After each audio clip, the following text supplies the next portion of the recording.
Here's what to expect in a Big Four assessment centre.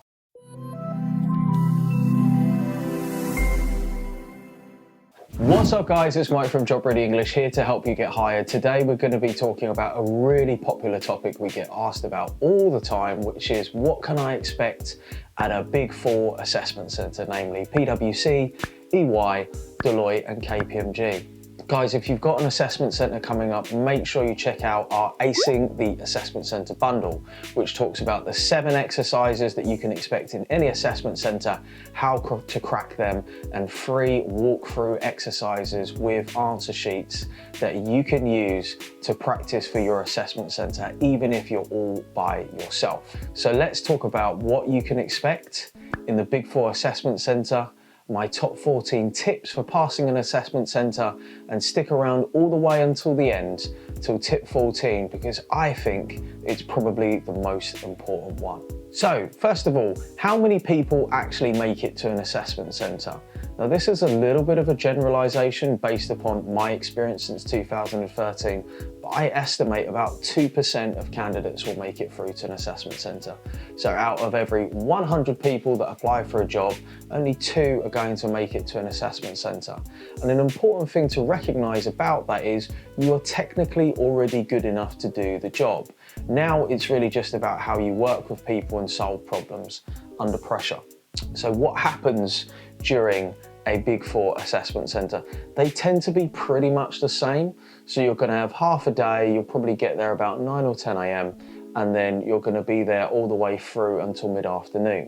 What will tend to happen is that initially you're going to have like an introductory session. There may well be 100, 200 people there all at the same time. The Big Four tend to do their assessment centres face-to-face, and you will wait the longest time to get the assessment centre because you'll really quickly do your online application, your online test, your video interview, maybe some form of job simulation, and then you might be waiting 6 to 8 weeks to hear about getting an assessment centre. The reason being is that the company has to marshal quite a lot of resources to bring together 50, 100, 200 people all in one place, and then to kind of coordinate all those people. So it takes a lot of resources. I kind of tend to categorise the exercises that you can have, and they tend to be the same. So you can expect an introduction in the morning. This is basically where they sit everybody down. There'll be a big presentation from HR or a director or partner, and they'll say, this is why we're great, and these are our principles, and this is what you can look forward to working here. So it's a bit of a pitch for the company. Then you'll break down into your groups. So generally you won't have a group bigger than 6, you might have a group as small as 4. And something to kind of wrap your head around is that you may well be applying for risk and you'll have someone else applying for consulting and someone else applying for audit. It doesn't really tend to be division specific. Software engineering and technical skill side might be different. So I will caveat that when I'm talking about Big Four assessment centres, I'm really talking about non-tech roles. There are a couple of exercises that you can expect. First of all, they're all going to have group discussions. That's where you're going to be sitting down with a couple of people. You're going to get some custom material that you have to read, and then which is solving a business problem. And then each of you will probably have your own solution. You have to discuss it as a group and reach an agreement. This is all while being monitored by an assessment centre. You could also have a written exercise or a case study. So a written exercise is where basically you're given some material. Either you have to write out an objective business report, or you have a case study where you basically condense that information and then present it. More than likely it'll be a written exercise and not a case study, because case studies are really human intensive. So you need to have one person listening to lots of different presentations on the day, and that tends not to happen so much. You'll probably have some sort of icebreaker. So when you sit down with your group, you might be like, introduce yourself. Why are you here? Where are you from? What's your favorite type of ice cream? Something like that. Icebreakers are kind of, just a little bit of fun, but you probably have that just so you can learn people's names and who they are and what they're about. You might get some form of group games. So group games tends to be for spring week and for internship. You won't have a group game if you've got a group discussion and vice versa. So group discussions tend to be for graduates. Group games tend to be a little bit more fun, a bit more intuitive, and a little bit more playful. Bearing in mind all of this stuff is being assessed. So generally you're going to be partnered up with one person from the company who will be observing you doing these different exercises and assessing you. The other thing you could well have is probably the company will put on lunch, and you may also get an opportunity to meet existing graduates, meet managers, meet directors, probably not meet partners because they're busy, taking care of clients or billing someone, but you're going to get the opportunity to meet different people. So, go there, be prepared with questions. This is something that I'll talk about in one of my 14 tips that I'm going to go through, but you will have the opportunity to see people. One thing that I would say is really just try and learn from their experience and, what they're having to go through at the job, what are the biggest challenges that they're facing, what's the adjustments that they have made. You'll also, at various times throughout the day, probably be able to ask people questions, and there'll be waiting times in between. I would say on an average day for a Big Four assessment centre, you're going to have 2 or 3 exercises and maybe 1 or 2 chances for interactions, whether that be, the presentation at the start of the day, meet the graduate or lunch, that sort of thing. And then you might have a group discussion and a written exercise, and then for most of them, what I've tended to find is they try to do an interview on the day. So a question that I often get asked is, well, how is a final interview different from a first round interview? It's not too much different in all honesty, but you should expect a little bit more depth in terms of the questioning around commercial awareness, what you know about the role, what you know about the company. And you always kind of know when final interviews are going well, when they tend to be a little bit more of a conversation. But you definitely want to be prepared around what you're going to be doing, who you're going to be working with, what qualification you might study for, and also what's going on in your industry. So that's a couple of inside things to think about. So here are my 14 tips for success, just some things to think about. And of course, if you really want to know, everything that I have to share about assessment centres, make sure you check out our Acing the Assessment Centres bundle down in the link in the description below. So first of all, if you're traveling more than 1 hour, stay overnight. So I often say this because anything can happen on the day. Number 1, you're stressed. Number 2, trains could get cancelled, it could snow, whatever. If you're more than an hour away from the venue, just go and find a cheap Premier Inn, travel lodge, hotel. It's going to give you so much more peace of mind. You're going to be able to sleep better. And when you think about it, the assessment centre is really the last stage for most people. So you don't want to kind of mess it up just by being late. Tip number 2, if you want to get better at assessment centres, practice case studies. So in our bundle, we included 3 case studies. Why? Well, really, getting better at assessment centres is all about just being better at solving business problems under time pressure. That's kind of what it's about, plus interviews and some other bits. Now, most people don't have the luxury of having, say, 4 or 5 people they could practice a group discussion with. If your university career services is really on the ball, you might go to them and say, look, can we practice a group discussion? Of course, you want your practice to be as realistic as possible, but if you're short on time or short on resources, then practicing case studies are the next best thing for you to do. Tip number 3, speak or die. So something to really bear in mind, particularly if you're introverted or you struggle to speak to new people, is in a group discussion, if you don't talk, you fail. So there's no point in sitting there and being really good at taking notes or, measuring the time or whatever it is. You've got to speak more. It doesn't mean you have to speak the most. It doesn't mean you have to lead. But particularly if you're watching this now and you're like, oh my God, I feel really nervous about talking, then make sure you stick around to one of my later tips. I'll tell you about how you can overcome shyness, feeling awkward, and gain some confidence. Tip number 4, anyone can pass or fail. So very often people go into an assessment centre and say there's 5 of you, you'll look at the other 4 and think, well, I've got to beat these 4. That's not the case.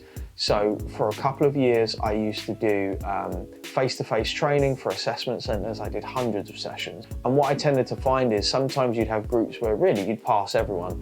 And sometimes you had groups that were awful and you'd fail everybody. Also bearing in mind that on the day, you're going to have maybe 10, 20, 30 other groups who are all competing at the same time. You don't know how many roles that they are. So you really need to not think about, oh, I just need to be better than these 4 or 5 other people. You just need to be the best version of yourself. But don't get caught up in thinking that you're competing for one spot, which a lot of people tend to think. Tip number 5, you're always being observed. So you're not always being assessed. Say in a group discussion, you're being assessed and someone's sitting there and they're writing on a little notepad or taking mental notes, but you are always being observed. What does that mean? Be happy, be interesting, ask people questions, be upbeat, be motivated. It's something that I talk in one of the tips later on, but always bear in mind that yes, it can be difficult to maintain a high level of energy if you kind of haven't been in that scenario before and you might find it a bit draining. Dip off to the toilet for 5 minutes, take a break, and then go out with a big smile on your shoulders, stand up tall, say hello to people, because you're always being observed. And if it comes down to you and one other candidate, you want to be that person. They're like, oh, I really liked Mike. Like, he was really bright, he was really helpful, he's really happy. He just seemed like he had a good energy about him. Tip number 6, make sure that you prepare questions before you go there. So I've interviewed a lot of people, not just professionally or part of, coaching or the services that I provide, but also as a COO or as a manager. And I always remember a woman who interviewed for a sales manager role for me years ago. She's the one interview that sticks out to me because I got to the end of the interview. I said to her, do you have any questions? And she said, yeah, I just want to know, where do you see the company going in the next 12 to 18 months? What do you think is going to happen with your growth? What are your plans for the future? And it was a great question because it made me think. And this is definitely something that I want you to bear in mind for yourself. Really good questions make people think. So you could, if you're with a graduate or a manager or a director, you say, well, what's the best piece of advice you have for a new graduate? What's the best piece of advice anyone's ever given you? What's something that I could start learning today that would help me to do this job? What's something that you regret not doing sooner? These are all good questions, and they're self-reflective questions. They really make people pause, think and go, I'm not really sure. Let me have a think about that. Tip number 7, it's all about problem solving. So when you go to an assessment centre, you're basically there to solve problems, which is why practicing case studies is so important, and also solving problems under time pressure.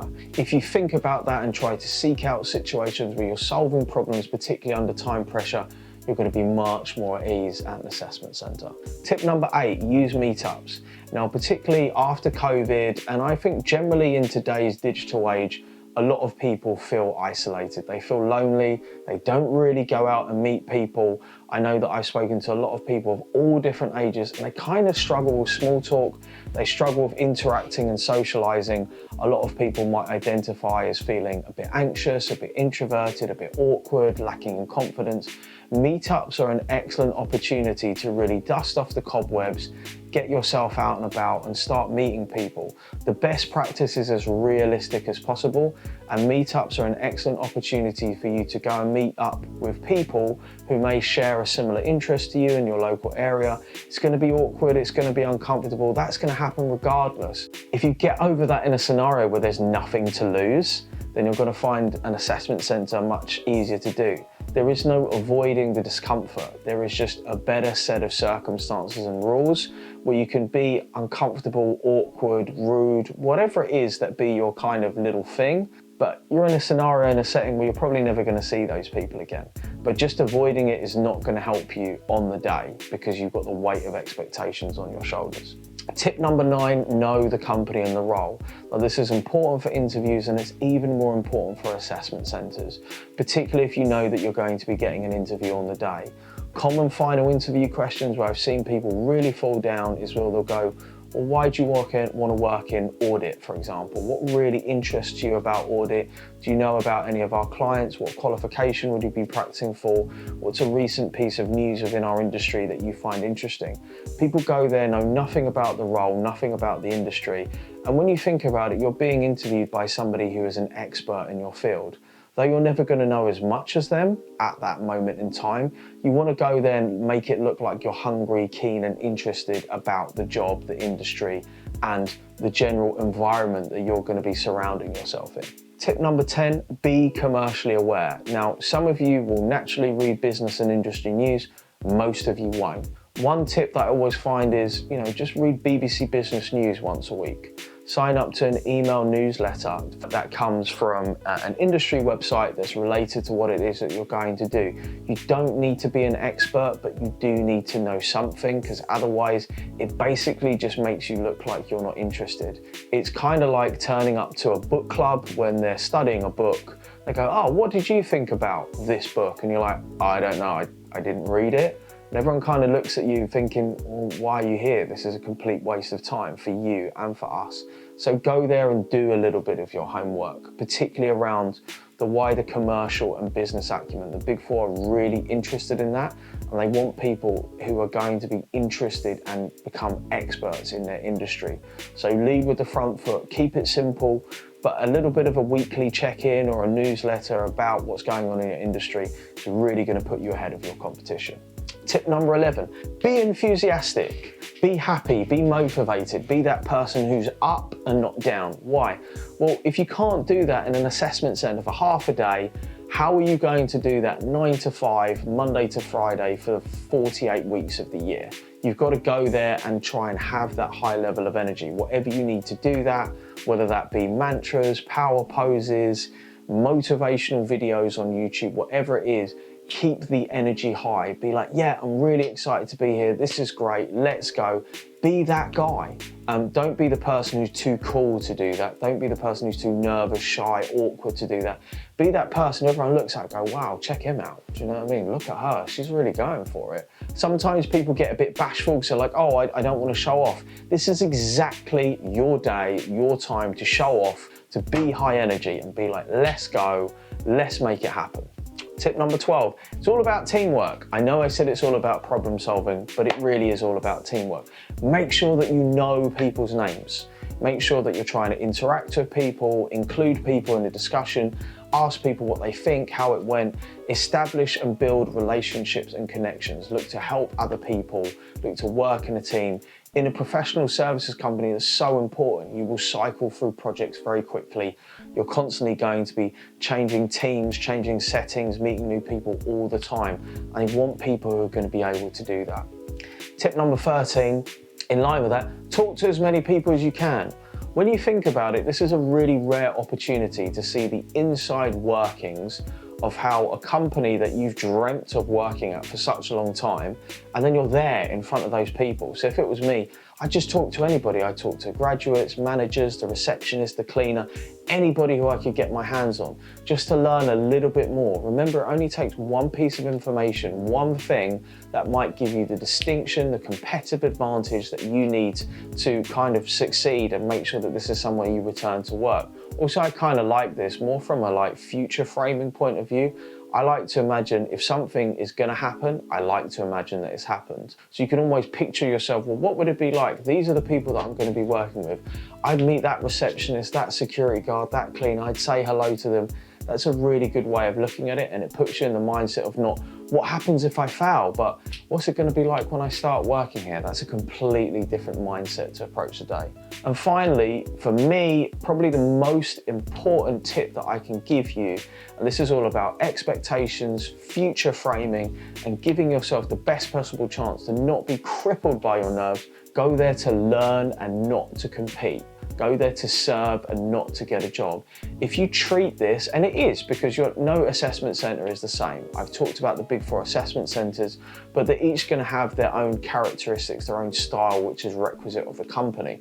But if you go there and think, I've never been here before, I'm excited to learn, I'm keen, I'm just like a small child or a puppy, I want to see what I can learn, I want to have as many experiences as possible, you'll find you'll do so much better because you're not crippled by the weight of expectation. Like, oh my God, what am I going to do if I fail? Here's a tip. If you're running against Usain Bolt in the 100-meter race, you may know that he's the world's fastest man in the world, but you're never going to beat him if you think, how can I finish second? You've got to go there, you've got to be in it to win it, and the best way to do that is just to think, I'm here to learn and not to compete.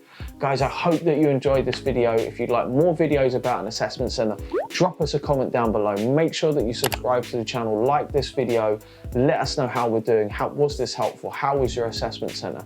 Wherever you are, whatever you're doing, I wish you the best of luck in getting hired. See you later.